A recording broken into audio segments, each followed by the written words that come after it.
Today on the newscast, as Israel prepares to enter Rafah and crush Hamas over the objections and betrayal of the Biden administration, could America be heading for collapse, or can we turn this thing around in the United States? And how do empires rise and fall? One of the world's most renowned historians, Victor Davis Hanson, is here to break it down next.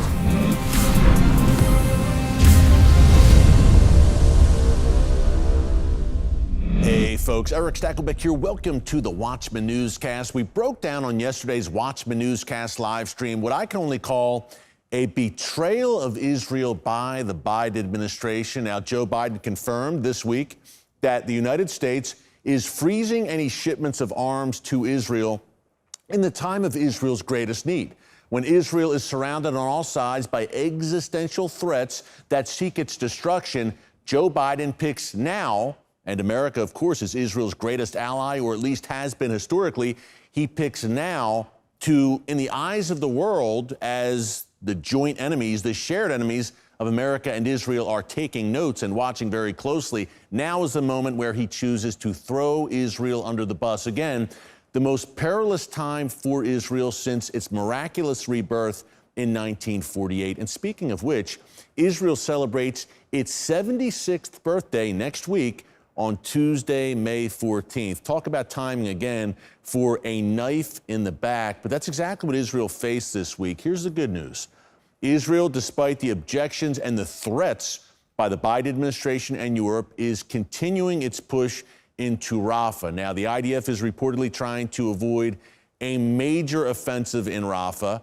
Look, there are already fierce battles in the eastern half of Rafah between the IDF and Hamas jihadists. And this should come as no surprise, folks, because Rafah is the last stand, the last stronghold for Hamas. 4 top Hamas battalions remain in that city, not to mention top Hamas leaders and very likely Israeli hostages in the tunnels beneath that city. And yet the world is wailing and gnashing its teeth and howling for Israel to not enter Rafah. Netanyahu, the Israeli prime minister, to his credit, says, hey, we're going in. We must, to accomplish our goals of crushing Hamas and to continue as a nation, to continue to exist, because, folks, Gaza has much larger ramifications. Again, if Israel caves to world pressure and does not finish the job, the Iranian regime, Hezbollah, are taking notes. They'll be emboldened and they will smell weakness. They already see daylight between the U.S. and Israel, and that gives them the perception that without the American allies standing steadfast alongside Israel, that Israel could be more vulnerable. So, folks,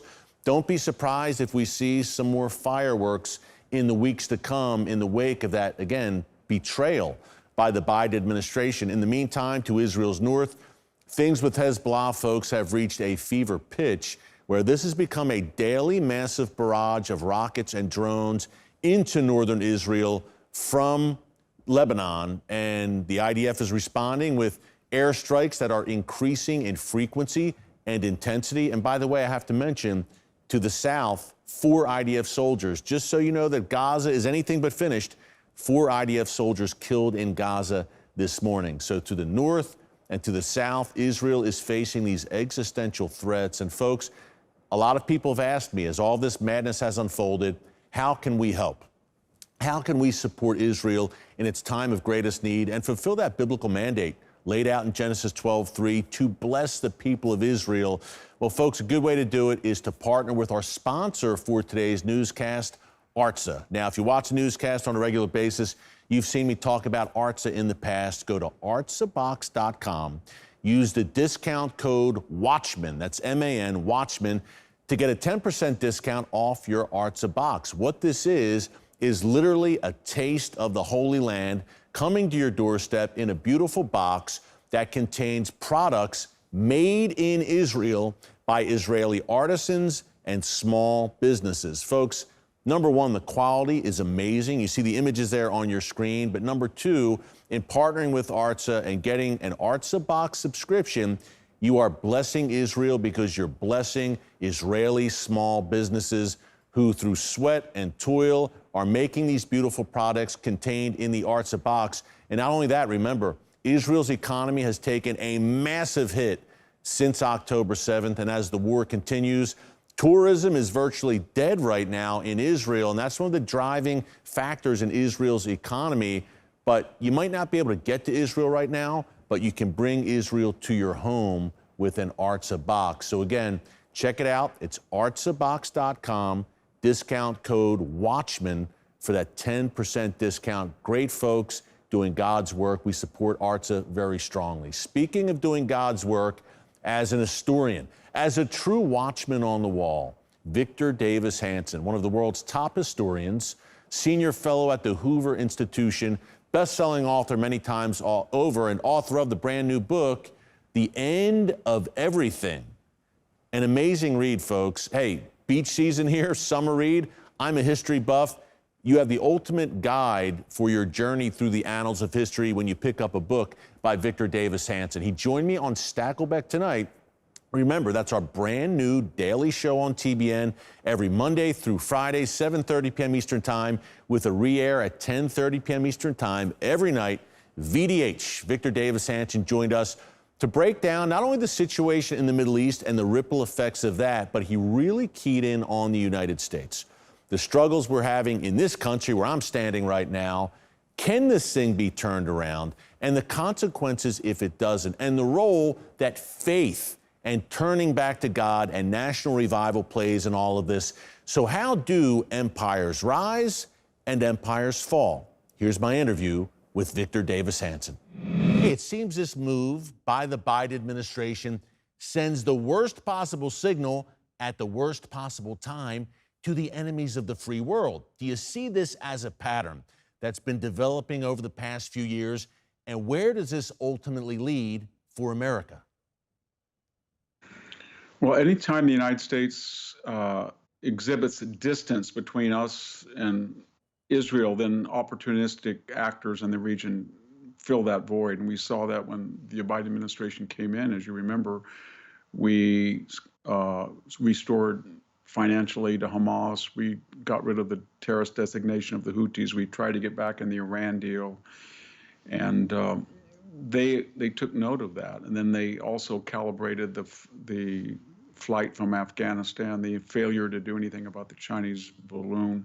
They had noticed that Russia had invaded Ukraine in 3 of the last 4 administrations, but not during the Trump administration, who was no longer there. They kind of ossified the Abrams Accord negotiations. And as a result, Hamas, Hezbollah, and Iran decided it was an opportune time to attack. And then, of course, this administration is ambiguous. That's charitable, but they have now cut off aid. And I would just add very quickly, remember that that the Trump administration, Donald Trump was impeached by the Democrats on the allegation that legislatively approved military aid to Ukraine had been delayed because of supposed political concerns. And I don't think they were political, they were about genuine concerns of corruption with the Biden family. But nonetheless, I think everybody admits that Joe Biden is delaying this aid or canceling or suspending that's been approved by Congress because he's worried about political considerations in Michigan.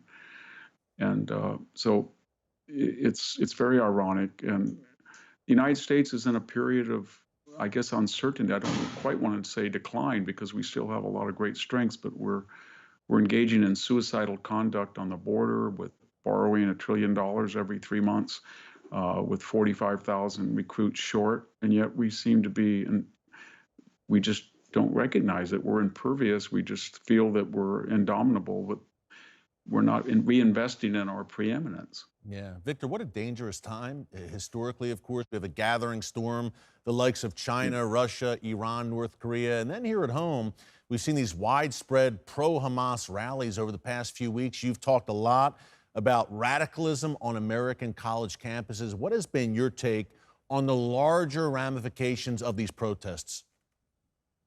There's a lot of ramifications. One, I think we've dispelled the liberal myth that there was a difference between anti-Semitism and being anti-Israel. They don't make a difference. When they chase Jews into the Cooper Union Library, they don't ask them whether they support Israel. When they rough up Jews or bar them from going where they need to go in class on these major elite campuses. They don't ask them their political sympathies. So that's one thing. And let's get rid of the other kind of exaggeration or lie that we're just pro-Palestinian, we're not pro-terrorist, we're not pro-Hamas. They're flying Hamas flags. They openly cheer on Hamas. They make no apologies for that. I don't think these universities also are elite anymore. For the last 3 or 4 years, following George Floyd, they abolished the SAT score and the comparative ranking of GPA, high school GPAs for admission.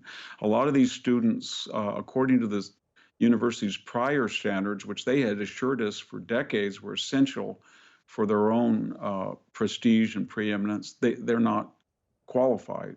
And so they're either giving all A's, like Yale University gives 80% A's, Stanford about 65 where I work, or they water down courses. So a lot of these students, when they're interviewed, what is the river to the sea? What's the river? What's the sea? What does 1947, 48 mean? What is Transjordan? All of these issues that they yell and scream about, they don't know anything. Yeah. So I think people are coming away with saying, these students are very unimpressive. If I were to hire them, they would go straight to human resources and complain, and they don't have analytical or computational skills. Yeah. And so that, I'm not saying all the students, but this, and then finally, I think people finally understand there is no dichotomy in the Democratic Party between a radical squad or BLM or Antifa or radical Greens or the Middle Eastern radicals. Chuck Schumer, Nancy Pelosi, Joe Biden, they're pretty much joined at the hip now. Victor, I see what's happening in the UK, and it brings to mind two topics that you've talked so much about: the effects of mass immigration on the West and the decline of Judeo-Christian culture. Is Great Britain a harbinger of what could come to the United States? Yeah, I think it is. I mean, we let in a lot more, both in a percentage-wise and in actual numbers than Great Britain. We've never been in this territory before. We have 55 million people who were not born in the United States, 16% of the population. That was an enormous challenge to integrate, intermarry, assimilate people in our values. You mentioned the Judeo-Christian tradition as well as constitutional America, civic education. We're not doing any of that. And the result is that we have no idea who's coming across the southern border. We have no idea why they're here. We do know that 100,000 Americans are dying to fentanyl. When we look at Britain, they are not able to integrate or assimilate Islamic populations. And it's kind of ironic because people are coming to Great Britain to use their freedoms and prosperity to really attack both Great Britain and to cheer on or to celebrate autocratic illiberal movements in Gaza or the West Bank or Iraq or Syria, whatever their homeland happens to be. In other words, they could never protest like that in Gaza, even if they were gay, if they were transgendered, all these celebrity causes here, they would be put in jail in their own homeland. Yet they cheer on from a safe distance the very system they fled from. I think the big question, Victor, a lot of Americans are asking, and great point, by the way, is why? Why would our elites in Europe, in the U.S., across the Western world, why would they allow this to happen? Why the wide open borders?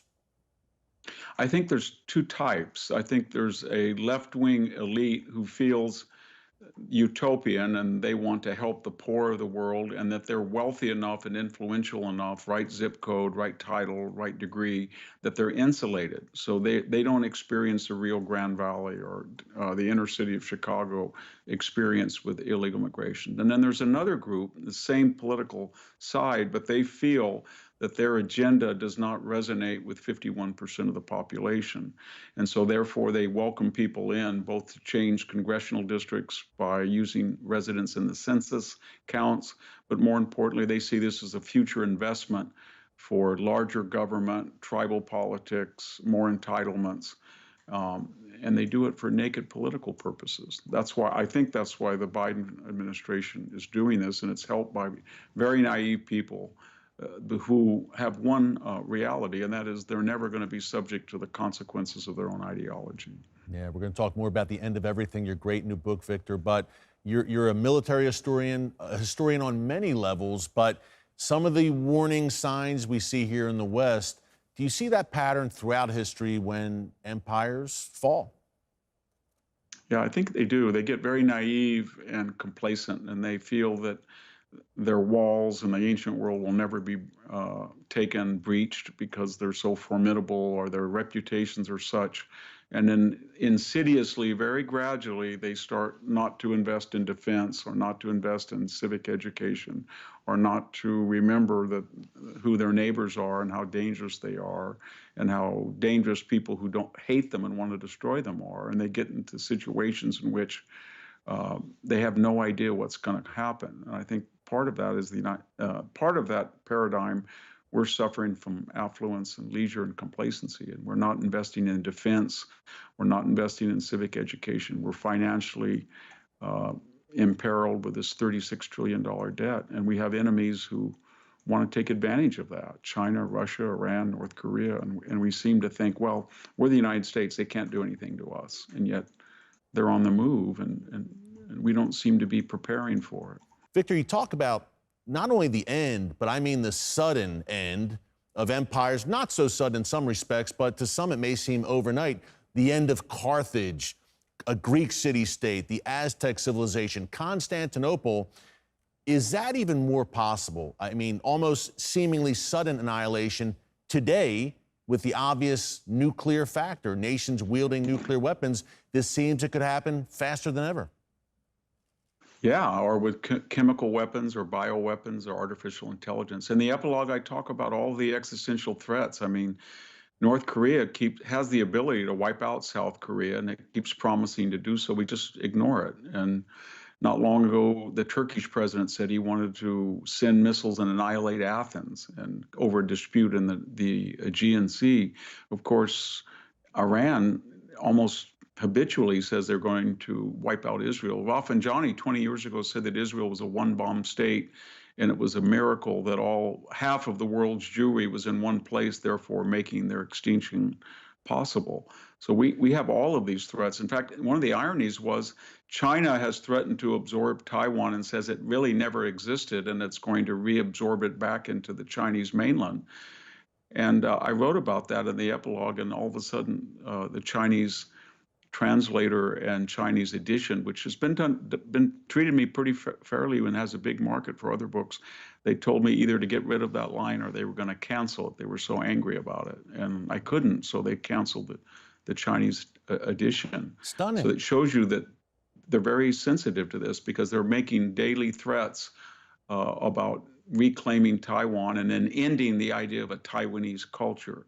There would be no dialect that was Taiwanese. There would be no Taipei would revert to being a communist city, and there would be no memory of an independent Taiwan. This is, Victor, it's stunning what you just shared. And by the way, we mentioned earlier that, look, much of the West is kind of just whistling past the graveyard, so to speak, as all this unfolds, and much of it at and inside our doorstep. With the book, it seems, in just listening to you and watching your great speeches and appearances over the years, especially in recent months, did you have a real sense of urgency in writing this book right now at this point in history? Well, I started out as just historically curious, but the more that I started to study these sudden collapses, I noticed there was a pattern, that they all were very naive. They all kept looking to their past rather than the present or future. They all had no idea about the existential threat outside their walls.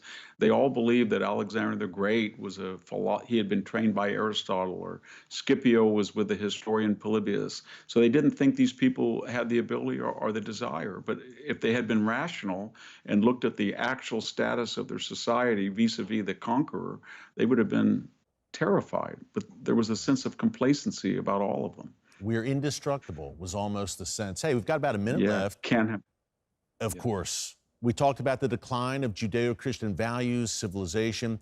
What, in your view, historically, being such a great historian, what role does that, the collapse of spirituality in a society, does that play a major role in the ultimate collapse of the society writ large?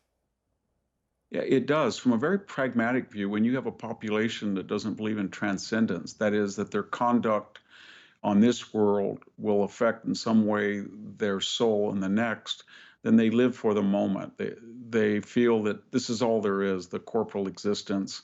There's no transcendence. I don't have to worry about what I've done, either evil or good. It's all here, and therefore I'm going to satisfy my appetites. That's a much greater propensity. Our wisdom is completely knowable, and we can find out everything there is that makes the world operate by human agency. And there's no mystery that's resigned to a deity or religion. It's all explicable, and that's kind of the arrogance of the Enlightenment.